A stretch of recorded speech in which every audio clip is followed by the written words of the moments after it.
Welcome back, everyone. It's now 20 to 2 and we shall resume the inquiry.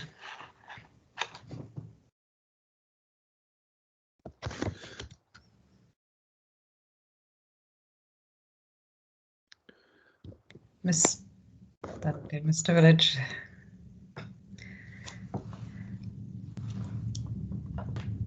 We've just sent to your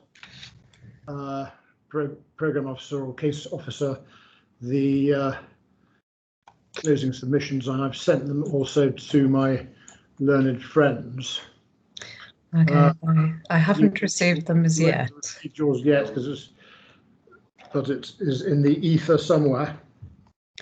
Okay, it'd be quite useful to have them as you're reading them, to save taking notes.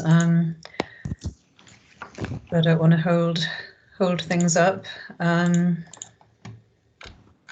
Just give it a few minutes. Just one minor matter, that there was a document, you may recall, put in some tables, put in at the end of evidence, and it ought to have a document number. And I'm just going to give you what we think the document number is. We're trying to update we're going to update the list. It's E17. E17 for the updated tables. Yes, E17. Okay. Just as someone there from the council, does that coincide with your view of the numbering? Yes, ma'am. Okay, we'll return to any outstanding documents at the end. Excuse me. Mr. Village, would you like to commence? And I'm sure your closing submissions will come through in due course. Yeah, I mean, just when they do pop out on your screen, it may be convenient at that moment to say actually they've arrived, and I then take you to the relevant paragraph so that you can follow it. Okay, thank you. Is everyone happy to proceed then? Mr. Barrett's on the screen. Did you have a point, Mr. Barrett? Oh, Mr. Robson's on the screen as well. They're all popping up. Mr. Barrett, do you want to unmute yourself? Yeah, I fell out of the meeting, so I've just signed myself. So apologies for that. I missed the last minute or so, but I think Mr. Village is. I have received my copy of the closing. Thank you, Peter. Mr. Village. So I'm happy to proceed. Oh, okay, thank you. Right, Mr. Village, would you like to commence? Thank you. Thank you very much indeed. Madam, without expressly repeating them, I incorporate into these closing submissions the appellant's opening submissions. In opening, I noted that the council did not feel constrained by the commonly accepted norms of inquiry procedure by not seeking to add to or widen the scope of its reasons for refusal. Unfortunately, during the oral evidence, the council's witnesses sought to double down in breaching that principle. In these closing submissions, I seek to expose the significant changes in the council's position compared with its stance at the application stage. The principal change of stance relates to the issue of the effect of the appeal scheme on the openness of the greenbelt, and I shall start by considering that before going on to consider the issue of need. Although I conclude with submissions on the planning balance, I should make some brief submissions about the correct approach. And so I'm going to deal now with the correct approach to the balancing exercise. It's important to understand the correct approach when undertaking the planning balance, given that there was, at least in the mind of Miss Sudders, a novel and bizarre approach to undertaking that balancing exercise. Miss Sudders considers that substantial weight should be given to any harm to the openness of the greenbelt, irrespective of the assessment of the extent of that harm.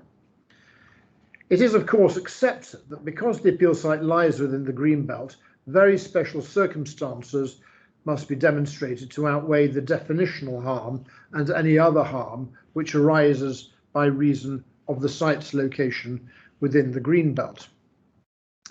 This is a classic balancing assessment which planners and inspectors are well used to undertaking. Given this is a planning authority with substantial tracts of greenbelt within the borough, it is troubling that Miss Suddies appears not to understand the correct approach.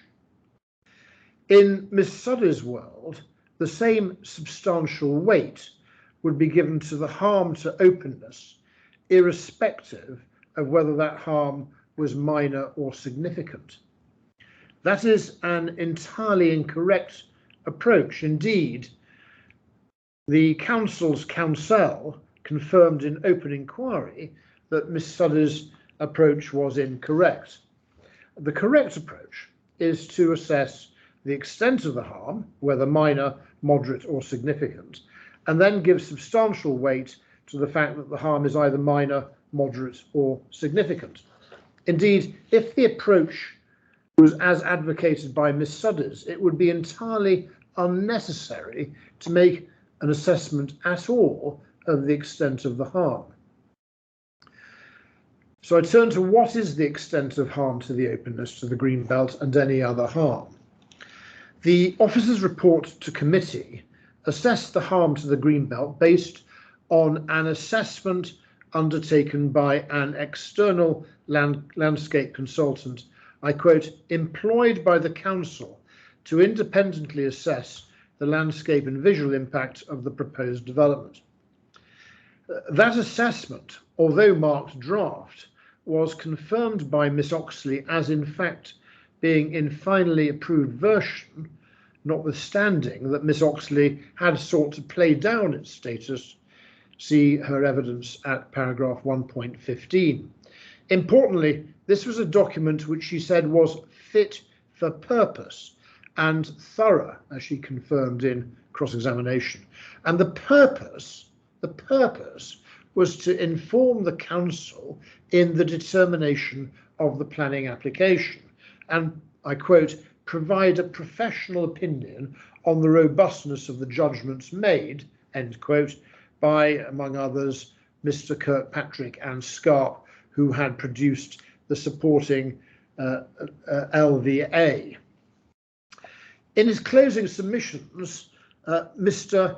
Robson describes the LUC report as the work of others, i.e. not the work of Miss Oxley. That is demonstrably incorrect, I have to say. It's a very surprising submission. Miss Oxley took responsibility for the report, having approved it. To submit otherwise is to submit that Miss Oxley did not approve the report contrary to what the document clearly says. And I cannot believe that is what Mr. Robson intends you to believe. In the officer's report, Miss Suddies confirmed that, and I quote, the consultant, which is LUC/Miss Oxley, has commented that the LVIA provides a description of the development that is of relevance to the assessment of landscape and visual effects. Landscape mitigation measures, including the effect of localised enclosure provided by Stane Hill plantation and the rising topography towards Green Lane, are described in detail. The effectiveness of the stated measures is described and demonstrates a commitment to implementation of the mitigation measures. Removal and replacement of the existing hedgerow on Green Lane is proposed, but other boundary hedges will be retained and enhanced. In terms of actual effects, the officer's report went on at paragraph 9.50. LUC, Miss Oxley, advises that the visual effects are predicted to be very low or negligible in all views, largely due to enclosure by woodland. The effects which are reported are generally very low and may be anticipated to be slightly higher at construction and year 1, reducing to the year 10 level reported in the LVA. However, this would not result in any particular important effects. And in relation to the nearby listed Brodsworth Hall, the officer's report said, LUC Miss Oxley raises no issue of concern regarding views of Brodsworth Hall following the site visit. Reasonable mitigation measures are proposed, which include the retention and integration with existing woodland. A section of the hedgerow will be lost from Green Lane, along with proposed planting of a new hedgerow, as well as new trees and hedgerow planting within the site. And the officer's report then summarised the advice from LUC Miss Oxley as follows. 9.51. In summary, the LUC report notes that none of the 3 application LVIAs conclude that the development would be of greater than minor importance, and does conclude that the landscape and visual effects of the 3 sites are likely to be similar. All 3 LVIAs conclude that the woodland and landscape proposals associated with the developments would be beneficial to the landscape and visual amenity to some degree, although in practice it would take some considerable time for planting to mature. Of the 2 sites located in Greenbelt, this application site benefits most from existing woodland, with views into and out of the site being limited to gated field access points within the existing hedgerow. And then it goes on, it is considered that the development will result in some harm to the character and appearance of the landscape. However, this is minor. Significant weight is attached to this, however, given this is the Greenbelt. In my submission, Madam, this précis of the LUC Oxley report was entirely accurate. Miss Sudders sought to suggest that her advice to the committee was sight unseen, that is to say, without having visited the appeal site. That assertion was, however, manifestly incorrect. She visited the site with the planning committee on the 4th of December 2020, and the meeting was on the 18th of December 2020, with the officer's report produced 5 working days prior to the meeting in the usual way. There was no attempt by Miss Sudders to correct or alter her advice, as I've set out above. If, as she now alleges, the harm to openness would be significant, she had every opportunity to do so. Consequently, the irresistible inference is that the advice in the officer's report on the effects of the proposal on I'll read that again. Consequently, the irresistible inference is that the advice in the officer's report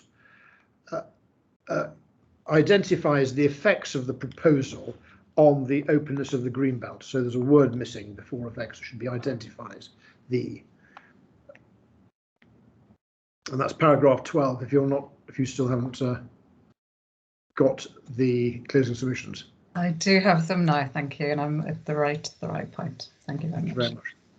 The difficulty for the council is that such a conclusion of minor harm to openness is recognised by the council as not being a sufficiently weighty conclusion to outweigh the clear need for the appeal scheme.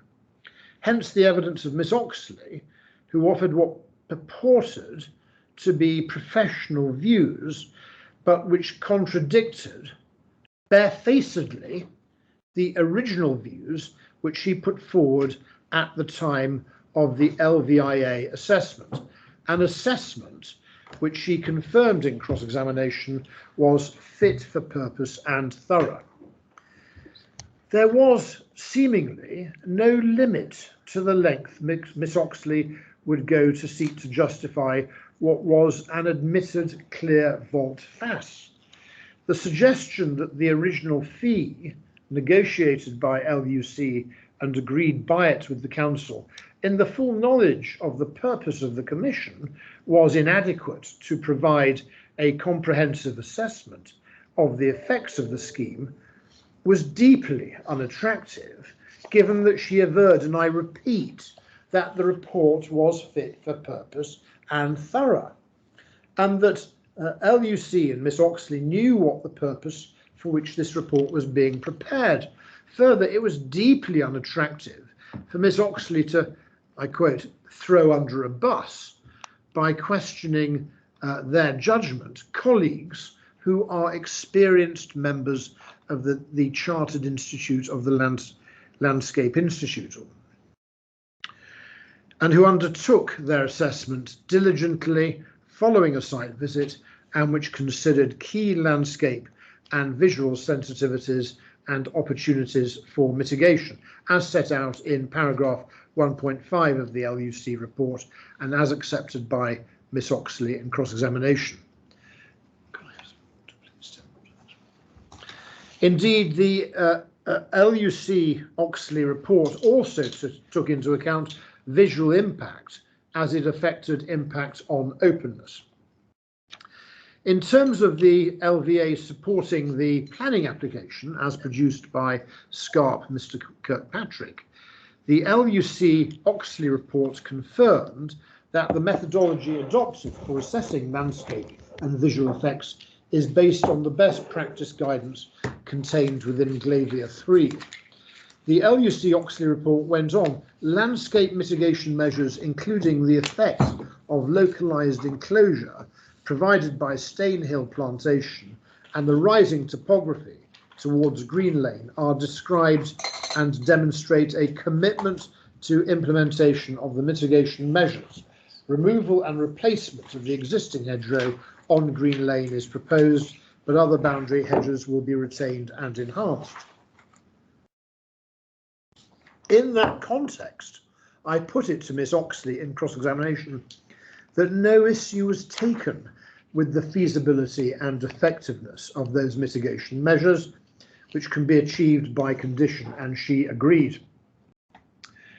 Given the council's approach, which I've already described, perhaps it should come as no surprise that the council have recently sought to renege on that agreement with Miss Oxley, in response to a proposed Grampian style condition relating to off-site planting in respect of the Green Lane hedge.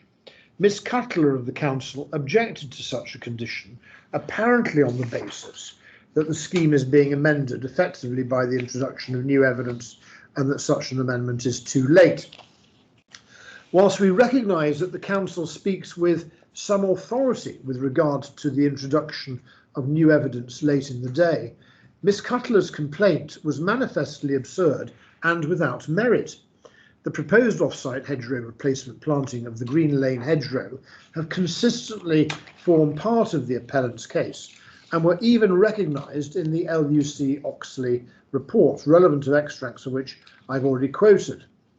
However, the relevant drawing which forms the basis for the replacement planting is to be found at Appendix G of Mr. Kirkpatrick's proof of evidence.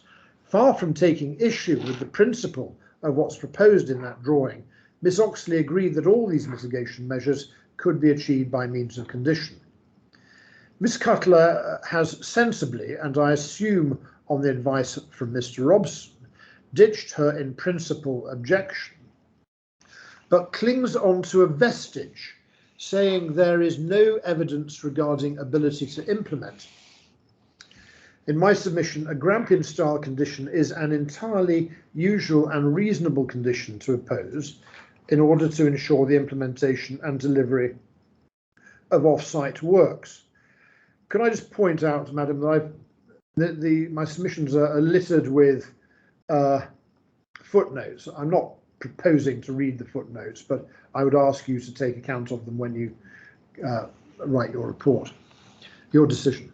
The proposed off-site works were an integral part of the planning application and recognised in the LUC Oxley report, as well as being expressly relied on by Mr. Kirkpatrick in his evidence. To be met by Miss Cutler's complaint indicates a profound misunderstanding on the part of the council of the nature of the appeal scheme. She's ignored the letter from Savills. In short, you can be entirely satisfied that there's a reasonable prospect that the works can be undertaken. In fact, as you know, the imposition of a Grampian-style condition is only inappropriate and unlawful if there is no prospect at all of it being implemented. And given the letter from Savills, that simply does not arise. I now turn to the assessment of the landscape effects. In this respect, it's instructive to note the judgments made in the LUC Oxley report. Under landscape impacts, the conclusions were, and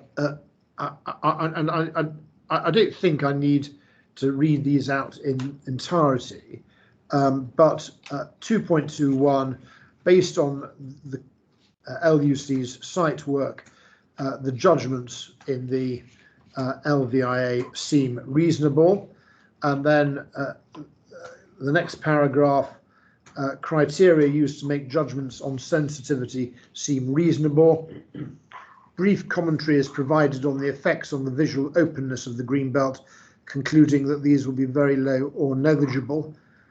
Given the low-lying nature of the site in relation to the surrounding landscape, this seems reasonable. Under assessment of visual effects, the conclusions were that judgments on the whole seem well reasoned, and no other receptors have been identified by LUC as being omitted. And then in relation to Brodsworth Hall, the proposed magnitude of visual change due to the proposed development, very low or negligible, is consistent with the conclusions of LUC's review. Again, those clear, reasoned conclusions, not made to support any particular case in the shadow of a looming planning appeal. One must consider the evidence of Miss Oxley.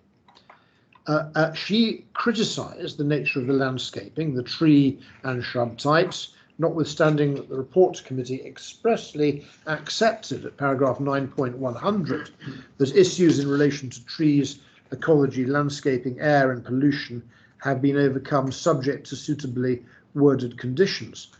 Needless to say, Miss Oxley did not quote that part of paragraph 9.100, although quoted from the remainder of the paragraph. Miss Oxley sought to introduce new matters not the subject of any reason for refusal, for example, appearance, and criticised the building as being designed as an architectural statement, notwithstanding that the issue of design was considered by the council's own design officer, who found that the design of this proposal seems well considered in relation to the surrounding landscape setting and could result in a good quality development which is sensitive to context and attractive in its own right. Further, as Ms. Sudders noted, paragraph 9.62 of the officer's report, the proposed crematorium building has been cited to, I quote, nestle into the existing landform. That observation was entirely fair and accurate. Miss Oxley judged the landscape effects to be moderate rather than slight, a judgment based, she says, on the fact that her experienced colleagues had, she asserted with no evidence at all, not taken account of the access road. Such an assertion was preposterous.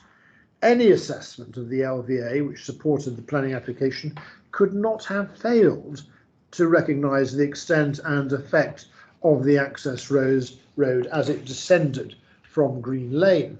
Indeed, a visualisation of the access road is attached at Appendix 2 of the officer's report. In my submission, these criticisms by Miss Oxley of her colleagues, criticisms which amount to allegations of effectively negligence and incompetence, are as unfounded as they are unfair. In conclusion, Miss Oxley makes an assessment, as did Mr. Kirkpatrick, of the effect of the proposal based on a local level character assessment. The site falls within LLCA 1. In terms of the overall effect, the difference between the assessment given in her proof of evidence and Mr. Kirkpatrick's assessment is that she considers that the effect between year 1 and year 10 will be moderate, whereas Mr. Kirkpatrick describes it as slight, a conclusion endorsed by the LUC Oxley report. Both agree that the effect after year 10 would be slight.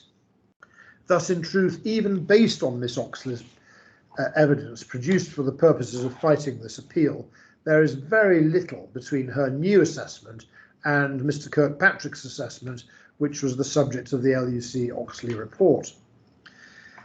Conspicuous by its absence, however, was any assessment or judgment on the effect on the openness of the greenbelt. Miss Oxley did not provide any judgment in this respect because she regarded that as essentially a planning matter for Miss Suddies to address, and I return to that below under planning balance. In identifying where the likely impact will arise, the evidence of Mr. Taylor on behalf of Memoria noted that there would be a landscape loss of hedgerow along Green Lane, I quote, enabling open views over the landscape as it falls away towards Stane Hill Plantation. But that assessment was obviously flawed. It failed to make any mention of or give any recognition to the effect of the replacement planting along Green Lane. His comments on the viewpoints taken, for example, view 4, were that the access proposals will open up the view to the south, removing hedgerow over a section and creating a route into the site. And they suffered from the same fundamental flaw in failing to take account of the proposed replacement planting. And actually, just add to that, in the submissions of Mr. Robson, he refers to the loss of 180 metres of hedgerow, without, unbelievably, without in fact balancing that and giving a balanced judgment with the replacement of the hedgerow, which is far, far, far more extensive than that which is lost. Similarly, Mr. Taylor provided other viewpoints from Green Lane, all of which simply serve to underline that the only real impact is from Green Lane, and that when account is taken of the replacement planting, the views into the site will be confined to the access point, and that by reason of the landscaping proposed within the body of the site, set back from the access point, there will be no views of the crematorium building and associated development. The view from Mr. Taylor's viewpoint 7 would see no development. The access road would be hidden behind existing topography and new planting down the western boundary of the site. Even from viewpoint 3, from the path within the community woodland, even Mr. Taylor describes the views of the development as mostly screened from view by vegetation, but winter views are likely to allow views of the access route and potentially car parking and building. In making a judgment of a moderate adverse effect from that viewpoint, Mr. Taylor explains this is because of glimpses of activity and development in winter months. In my submission, his assessment of impact does not begin to be justified by such glimpsed views in winter months. In conclusion, on the issue of openness, I invite you to prefer the expert assessment of Mr. Kirkpatrick, that there would be low-level changes to the components of the view from Green Lane. Visual change to the rear of the replacement hedgerow would be limited to temporary glimpsed views of the internal access road. The strong sense of openness of the view from Green Lane obtained from the roadside hedgerow seen against the skyline would be retained at both year 1 and year 10. The visual openness of the green belt would be preserved. Ultimately, the effect on the openness of the green belt is for you to form a judgment following your site inspection and taking account of these submissions in order to weigh against the need for the appeal scheme, to which I now turn. Now I turn to need. As Mr. Mitchell accepted in cross-examination, the reason why assessments of need matter in the context of crematoria is because it's accepted that the qualitative or quantitative need for crematoria is capable of amounting to a very special circumstance for the purposes of considering acceptability of development in the Greenbelt. Further, Mr. Mitchell agreed with the following propositions. First, the starting point is the identification of drive times to establish a catchment area based on 60% speed of off-peak travel, with usually 30 minutes cortege drive time used, but which may be extended to 45 minutes in more rural areas. 2, infilling new criteria within a network of existing facilities in principle reduces travel distances, journey times, and the stress of these to the bereaved. 3, convenience is not the only criterion. The other criteria include the physical quality of the crematorium, slot lengths and waiting times for slot availability, the identification of core hours, fourthly, is an important component in calculating whether a facility is overtrading, and the extent of the core hours in respect of relevant crematoria is happily agreed within the Statement of Common Ground on need. And fifth, it is accepted that Rose Hill is substantially overtrading, with some 2,379 cremations in 2019.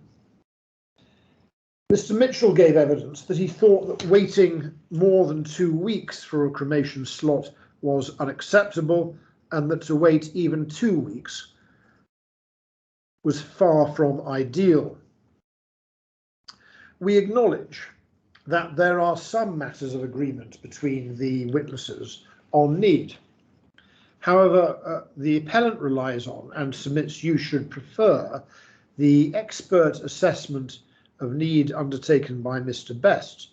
I submit that Mr. Best's evidence is to be preferred over the other need witnesses, whose evidence was in material respects flawed for the reasons I shall set out.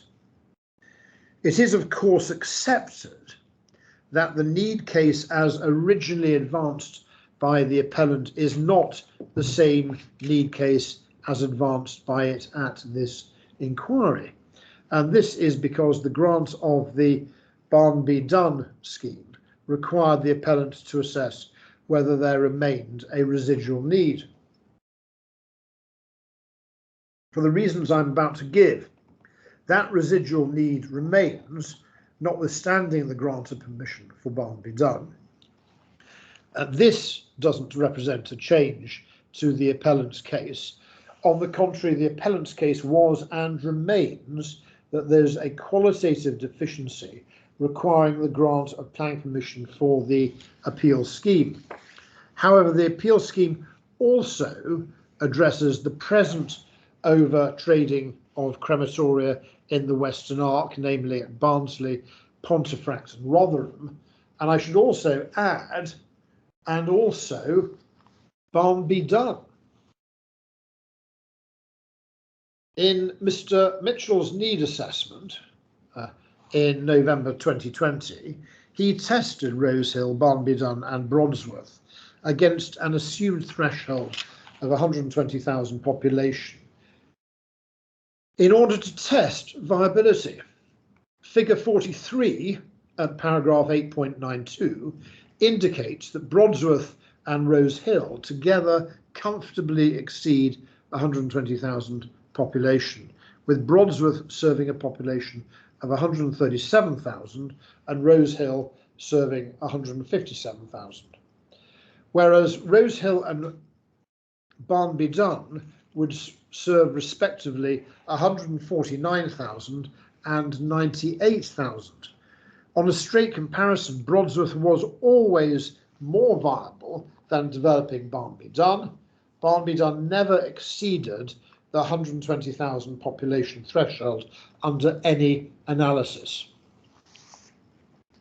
In his 2020 need assessment, Mr. Mitchell implied that Barnby Done would not viably proceed in the event that Brodsworth was granted planning permission. This led to the conclusion in the officer's report, frankly, I have to say, a reasonable conclusion having regard to what Mr. Mitchell's report says, that developing any one of the two greenbelt sites at Brodsworth or Conisborough would make the Barnby Done site unviable, therefore providing no issue of need that would count as very special circumstances to outweigh development in the greenbelt. Subsequently, Mr. Mitchell apologised for misleading the council because that assessment was limited to a 30-minute drive time, and the need assessment did not go on to advise that if based on 45 minutes, no issues of lack of viability would arise. Although, Madam, you commented that apologies were not necessary in the context of a planning inquiry, I respectfully submit that whereas here someone puts himself forward as an expert, it is relevant in assessing the weight to be given to their evidence to take account of their propensity to make errors. This was not the only error which Mr. Mitchell made. The late evidence, which essentially related to the effect on Rose Hill through the opening of Barnby Moor and Babworth, which he produced one working day before the inquiry, was based on a needs assessment submitted with the original planning application in 2019. He had ample time to consider its contents and apply them in his assessment if he considered such was warranted. But this was not something that Mr. Mitchell considered meriting any comment in his original needs assessment. Further, the effect of the opening of these two crematoria merited no consideration in the officer's report, the reasons for refusal, or in the council's statement of case, nor, of course, was it mentioned in his proof of evidence or rebuttal.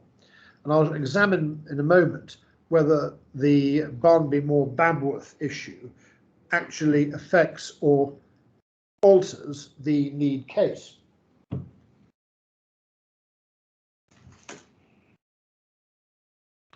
In fact, the need case as advanced by the appellant is very straightforward. It can be distilled into the following propositions. First, the practical capacity of a crematorium is calculated on the basis that every single core slot is used for a cremation. Second, there are 252 operating days per annum. Third, each of the four relevant crematoria, Rose Hill, Barnsley, Rotherham and Pontefract, have 8 core hours a day. This multiplied by 252 operating hours gives a factored capacity of 2,016 slots. 4, as noted in the officer's report in paragraph 9.15, a crematorium operating above 80% of its practical capacity makes it difficult to offer a cremation service that meets an acceptable qualitative standard, which in turn adversely affects a crematorium's ability to offer a quality service to bereaved families. 80% of 2016 is 1,612. Thus, in relation to each of those crematoria, if the number of cremations exceeds 1,612, this is beyond the point at which a crematorium can provide an acceptable qualitative standard. The use of this figure was endorsed by the Inspector and the Secretary of State in the Wergs and Essington decisions. I've given the references there. Based on the above propositions, I put it to Mr. Mitchell that the appeal scheme would result in a significant reduction in overtrading at each of Rose Hill, Barnsley, Rotherham and Pontefract, based on his own diversion figures, if one assesses the diversions against the difference between the 80% figure, i.e. the 1612, and the actual number of cremations taking place at those crematoria. Thus, for example, the actual number of cremations taking place at Barnsley was in 2019 2,129, which is some 517 cremations in excess of the 80% figure. The diversion to the appeal scheme would be 105, which represents a reduction in the overtrading element of some 20.3%. As Mr. Mitchell agreed in cross-examination, the equivalent percentages for the other Western Arc crematoria are 32.8% for Rotherham and 70% for Pontefract. Thus, these are based on Mr. Mitchell's figures, I stress, meaningful, indeed significant diversions of the overtrading element. In my submission, this is by itself the clearest indication that the appeal scheme addresses a need. I should add that there's no requirement that to constitute a very special circumstance, an appeal proposal should completely meet and eradicate the need. I shall come on to this later, but it's common ground that there is room for at least 2 additional crematoria in addition to Barnby Dun, as Mr. Hodgson and Mr. Mitchell agreed. It is of the nature of crematoria that they have a limit to the number of cremations that they can undertake. Mr. Hodgson suggests that the new crematoria should be further west than the appeal site, but even then they would be in the green belt. It would be absurd to suggest that such crematoria would be refused if they did not fully meet the need for cremations in their catchment area.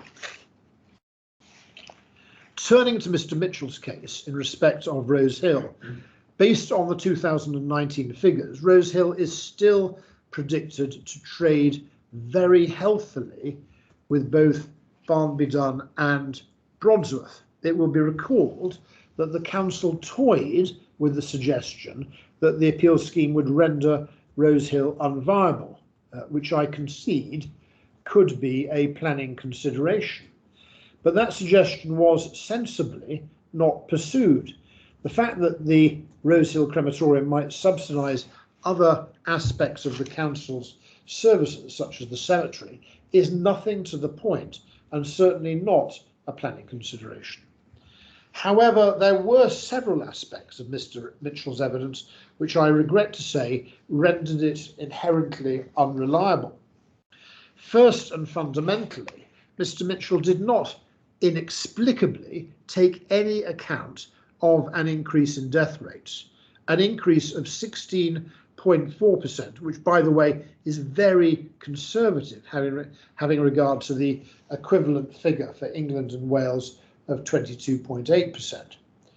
What is so extraordinary about Mr. Mitchell's failure in this respect was that he used a design year of 2043 in his need assessment, but he made no attempt at applying a figure for increases in death rates within his proof of evidence, and he identified no good reason for this manifest failure.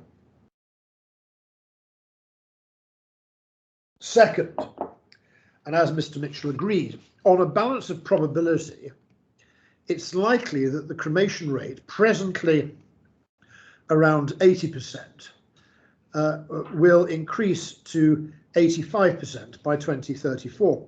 This was, he conceded, a reasonable figure to use given the inexorable rise in the use of crematoria as a preferred method of funeral. Notwithstanding that, Mr. Mitchell used a figure of 80% in his assessment, an approach which merely serves to depress the figures. However, Mr. Mitchell agreed that on a balance of probability, 85% was the correct figure to use. I should add, in light of what Mr. Robson said in his closing submissions, that it's not for counsel to seek to go behind the evidence of their experts, as Mr. Robson has invited you to do. For barristers to do that, they put themselves in the shoes of experts on the basis that they know better. I cannot imagine that is what Mr. Robson intended by his comments. but they were inappropriate. Third, notwithstanding the very clear approach of the Secretary of State in the Worgs-Essington decision, Mr. Mitchell's analysis failed to take account of rebalancing. It was a clear step in the process which he simply didn't undertake. The suggestion that this is not a requirement when undertaking diversion assessments is to deny that night follows day. To fail to do so means that the expert becomes the hostage of a mechanistic mathematical exercise. That is absurd. Rebalancing is an art, not a science. The difference between Mr. Hodgson and Mr. Mitchell is that Mr. Hodgson accepts that rebalancing should be undertaken, and he says he's done it. Of course, he hasn't, but at least he recognises the importance of it. By contrast, Mr. Mitchell is a denier. He is the crematorium of equivalent of a flat earther. There's a very clear example of how this operates in practice. Those who need to use the services of a crematorium will usually use the crematorium nearest to them, being the most convenient. But where, as with Rose Hill, there is significant overtrading, other issues come into play. The availability of convenient slots, waiting times, and other qualitative issues. Thus, it should be of no surprise that currently Barnby Moor and Retford benefit from this state of affairs with significant, apparently significant diversion already to those crematoria. For that reason, the assumed existing cremation rate at Rose Hill, from which the number of cremations are grown to the design year of 2034, can be seen to be very conservative, concealing a much greater demand for Rose Hill than the existing cremation numbers otherwise suggest. Finally, in relation to Mr. Mitchell's evidence, I should comment on the late evidence he produced. His evidence leads to a denouement at paragraph 3.4 of his late evidence, that once trading patterns are established and mature, Barnby Moor and Babworth will divert a level of annual cremations from Rose Hill of between 460 and 726. This evidence was disingenuous. First, the 726 figure was taken from Montague Evans' original need assessment, which was disavowed by Mr. Best for the reasons he gave in his oral evidence. In using the Montague Evans statement, Mr. Mitchell ignored the approach of Mr. Best, which had been clearly set out in his proof of evidence and rebuttal. Just pausing there, it is a relief that the council don't seek to suggest or rely in any way, shape or form on that figure of 726 in his closing submissions. Second, Mr. Mitchell's reliance on Barnby Moor and Babworth is in complete contrast to his approach in his need assessment of 2020, when he said, Horizon correctly identify that Barnby Moor and Babworth are too distant to meet the need for additional crematoria capacity in Doncaster. Third, it's apparent that the Barnby Moor crematorium has been established by Memoria on a completely different business model to other traditional crematoria, in that it undertakes a substantial number of direct cremations, which are not in any way dependent on a traditional catchment area, but in fact take cremations from far and wide, given that this is the whole point, traditional cremation services are not provided, and there's no attendance, so there's no need to find the closest crematorium. Fourth, the catchment area of Barnby Moor extends north to what is effectively the boundary of the district of Bassetlaw with Doncaster, up as far as the southern boundary of Bawtry, with the catchment area of Rose Hill extending as far south as Bawtry. Thus, the two 30-minute catchment areas of Rose Hill and Barnby Moor do not materially overlap, but in fact dovetail. The same is true of the natural catchment areas and see Mr. Best's unchallenged evidence in that respect in his response, paras 3.2 to 3.5. Fifth, in its need assessment supporting the Barnby Moor application, Memoria stated that they predicted only 1.37% of its cremations to come from the Doncaster administrative district, an exceptionally small number. That figure is consistent with Mr. Mitchell's own figure used in his November 2020 report to the Council of just 2.3% of the Barnby Moor crematorium coming from Doncaster district.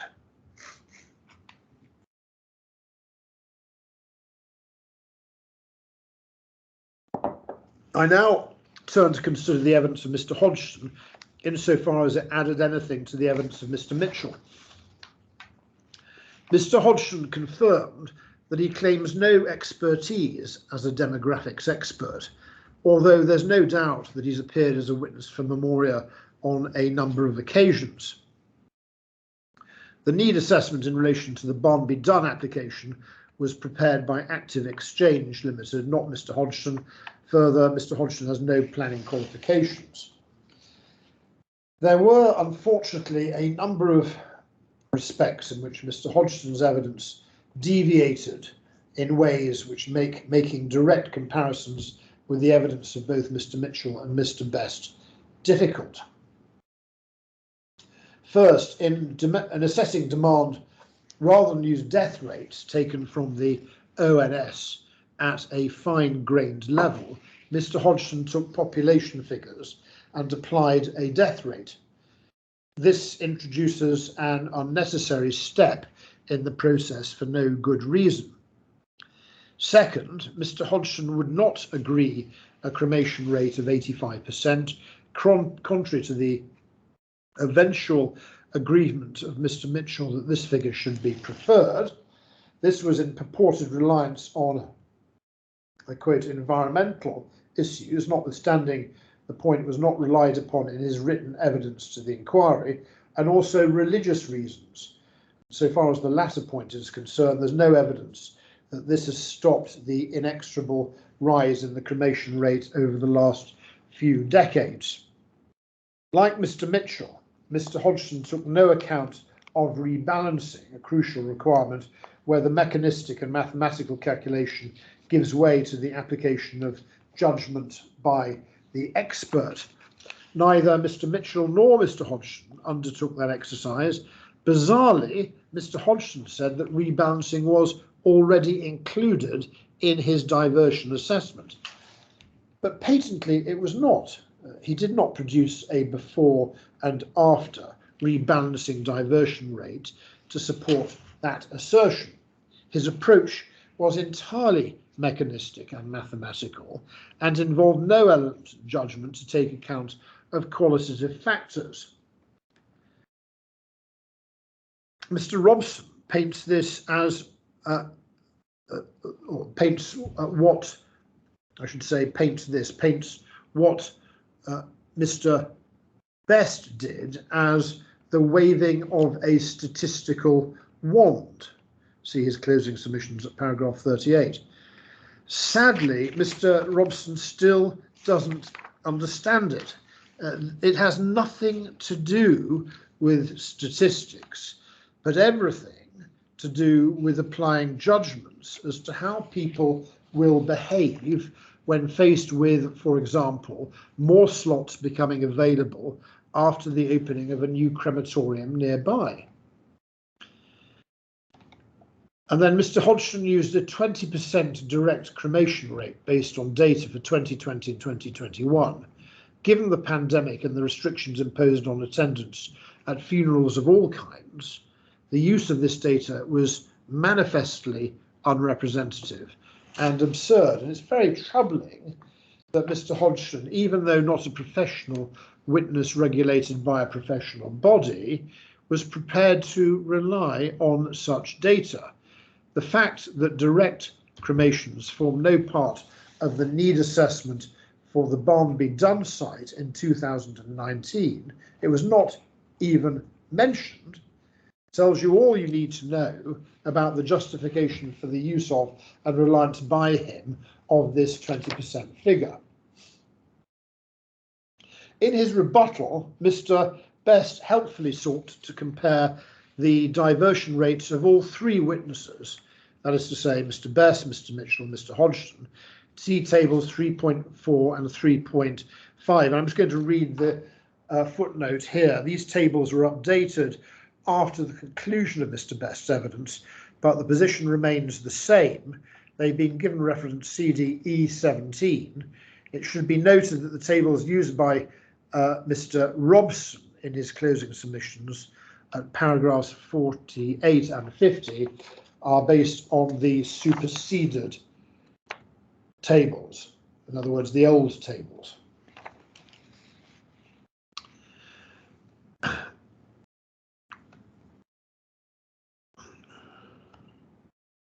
In light of the different methodology adopted by the three witnesses, it's unsurprising that each produced different results. However, as Mr. Hodgson agreed, it's clear that he was, as between him, Mr. Best and Mr. Mitchell, the outlier in respect of Rosehill, Rotherham and Barnby Dun.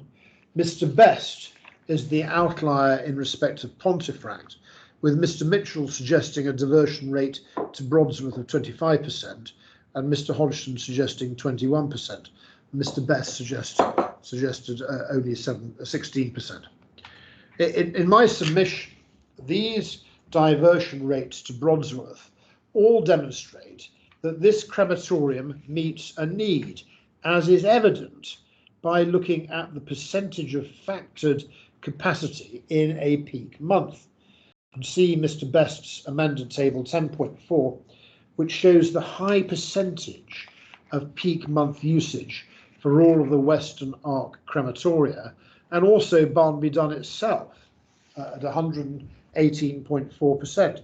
And this demonstrates beyond peradventure that Barnby Dun is failing to meet the existing need, given that it's going to be overtrading very substantially itself in 2034.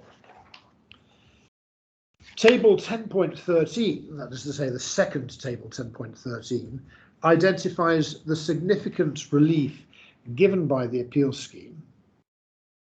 Rose Hill, which is anticipated would move to hourly slots, would trade at a comfortable 81% in peak months.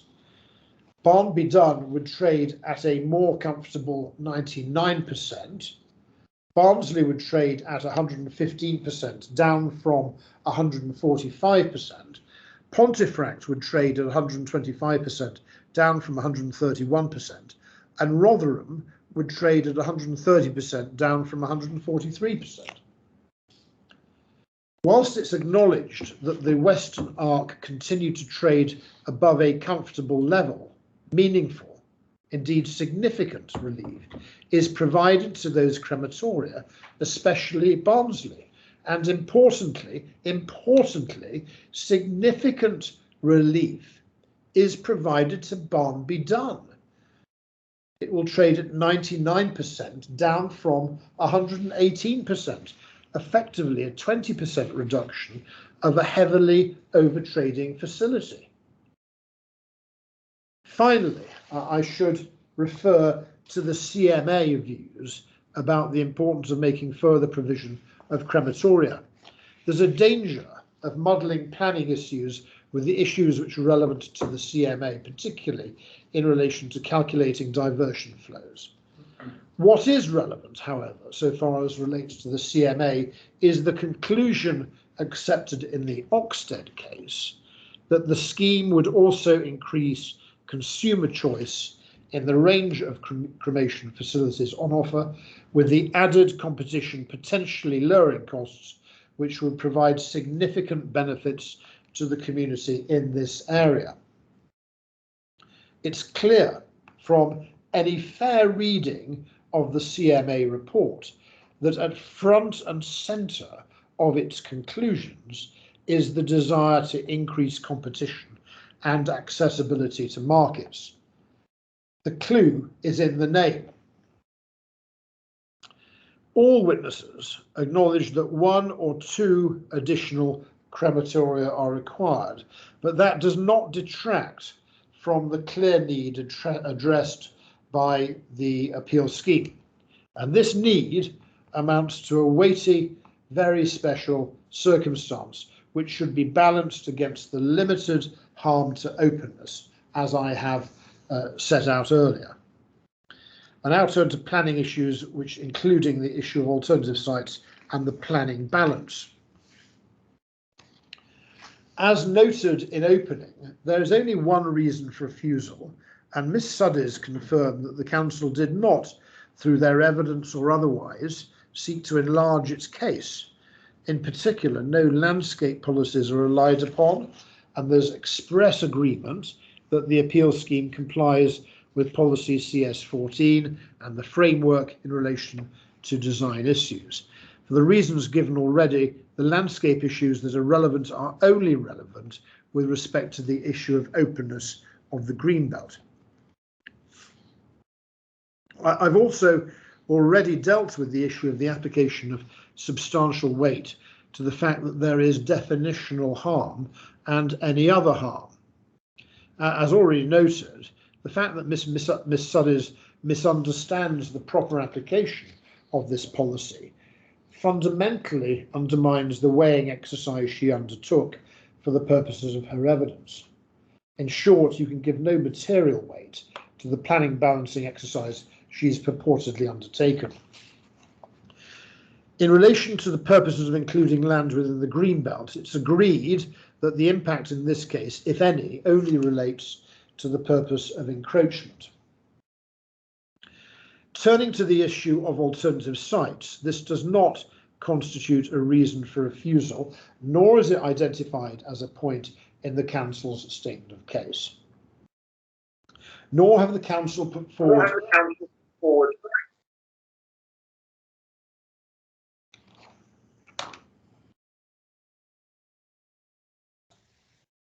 Just getting a little bit of feedback there.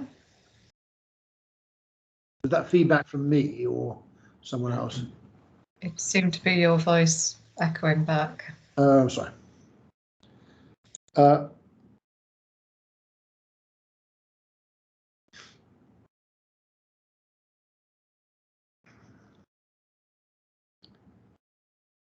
I'll go back to paragraph 68 again and read from that. Turning to the issue of alternative sites, this does not constitute a reason for refusal, nor is it identified as a point in the council's statement of case, nor have the council put forward any preferable alternative site. There's no development plan policy which requires an alternative site assessment to be undertaken, and there's no such requirement for such alternative site assessment to be undertaken at the development control stage within the framework or the guidance. Miss Suddies confirmed in cross-examination she was not, contrary to what she appears to say in paragraph 7.51 of her evidence, suggesting that other alternative sites may include sites within the greenbelt. And just pausing there, and of course, so that rather blows a hole in Mr. Robson's argument that we should look further west, because of course the sites further west are all in the greenbelt. That's all is all within the between the appeal site and the Western Arc is entirely greenbelt. And as to the complaint that the council was not consulted, that too is incorrect. There was a pre-application meeting which a representative of bereavement services of the council was present. In any event, an extensive trawl has been undertaken of non-greenbelt sites within the area, consistent with meeting the need within the same area as the appeal scheme. And I should just point out that Mr. Williams was not taken to a single site which realistically offered a better prospect or of meeting the need which has been identified. In closing, Mr. Robson suggests that well, I should have just made this point, that the alternative site assessment should have been extended into the Western Arc, but that is precisely the vice which Miss Suddies eschewed, undertaking an alternative site assessment within the Greenbelt. I turn to consider the issue of the planning balance. Mr. Mitra's assessment of the planning balance included, he confirmed in the one question I asked him in cross-examination, his assessment that the appeals site retains a distinctly open and rural character with far-reaching and long-distance views, and that fed into his planning balance. One wonders whether Mr. Mitra has ever visited the site, but in any event, this judgment is, I venture to suggest, demonstrably wide of the mark. Nothing Mr. Mitra said in the lengthy re-examination that followed dispels that conclusion. So far as Miss Suddies is concerned, her assessment of the planning balance was flawed for the reasons I've already set out. In addition, however, she and indeed Miss Oxley failed to undertake any assessment of the quantification of the effect on openness. And you recall that I questioned Miss Suddies about this, and she was unable to point to any part of her evidence where she quantified the impact on openness. In the long silence that followed, you'll recall that Mr. Robson directed Miss Suddies to paragraph 7.19 of her proof of evidence and the last sentence. But that sentence properly read does not constitute a quantification of the degree of harm to the openness. It refers to a significant degree of spatial encroachment, but it does not quantify the harm to openness. And Miss Oxley did not quantify the impact on openness either. Indeed, the only reference point as to what the council considers to be the impact is to be found in the officer's report, paragraph 9.100, which says unequivocally the impact on openness is minor. There are, of course, other weighty factors. The economic benefits during construction and the operation of the crematorium, including the future employment of those that will work at the crematorium. The social impact, something to which significant weight should be attached, and I draw particular attention to the weight attached to this in the Oxted decision. See the decision letter at paragraph 51, described as an essential community need and to which very substantial weight should be accorded. Miss Suddies only accorded this limited weight. Again, this undermines the weight that can be attached or accorded to her assessment. And then finally, biodiversity net gain, identified by Miss Suddies as being given significant weight. Turning to conditions, I would simply add that that we agree with the proposed pre-commencement conditions. In conclusion, there is a clear unmet need for more crematorium capacity to the west of Doncaster, which the appeal scheme addresses. Indeed, the appeal scheme will also assist in relieving pressure on the consented Barnby-Dunn scheme. There are other weighty considerations which add to the very special circumstances which clearly exists. This development will, as the council acknowledged, nestle into the existing landform. There will be definitional harm to the Greenbelt, but the harm to openness is, as put forward by the council and objectors, wholly exaggerated. A proper balancing exercise leads to only one conclusion, that the appeal should be allowed, and that is what respectfully we invite you to do.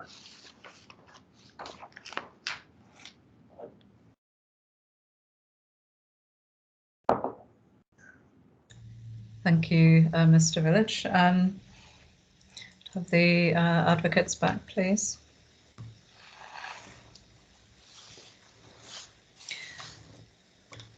Mr. Barrett there? I am. There we go. Thank you all for your closing submissions. There were a few typos in some of the closing submissions. and if you feel so inclined, you could update those to correct those typos. I've made a note of them, so it's not absolutely necessary to do so. But obviously, no material changes should be made to the closing submission. So, does anyone feel the need to make any amendments to reflect those typos or not?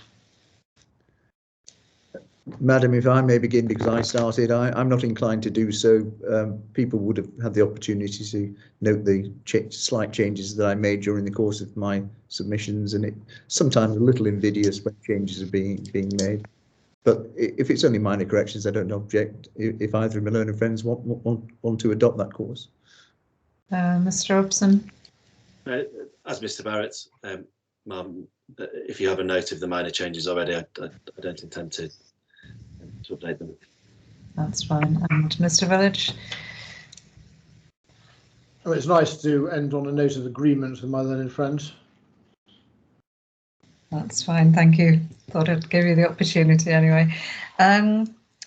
Okay, we've heard Mr. Villager's position in terms of costs. Just to check, are there any applications for costs from the other parties? Okay, thank you. So before we leave, could I have any outstanding documents in terms of the attendance sheets? I have received the updated core documents list. Thank you for that. Is that agreed with the parties? Have other parties received that? Ma'am, not received, but if it's the document we spoke about before Mr. Village's closing submissions start and the change E11, I think, if that's the only change, then no issues with the council. Okay, thank you. And in terms of the core documents list, which can be found following the link, presumably that will be updated or has been updated. Yes, ma'am, we can certainly update that. Okay, thank you.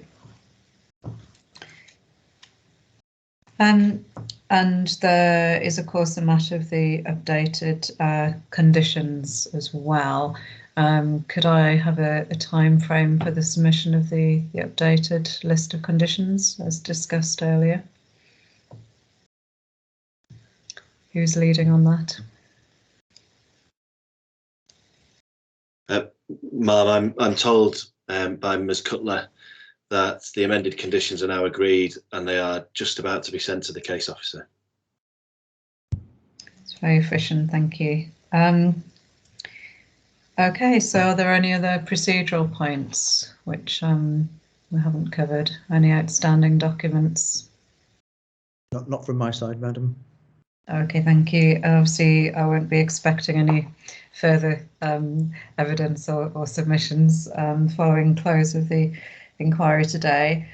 So just to say really thank you all for your contributions from the advocates and expert witnesses and members of the public who spoken and contributed. And also just to say thank you to the council for hosting the inquiry. I think the technical arrangements have worked very well, apart from all of us forgetting to unmute ourselves on occasion. But otherwise, the technical arrangements have worked well. So thank you to the council for that. So without further ado, the inquiry is now closed. Thank you. Thank you, ma'am. Thank you, madam. Thank you. Thank you, madam.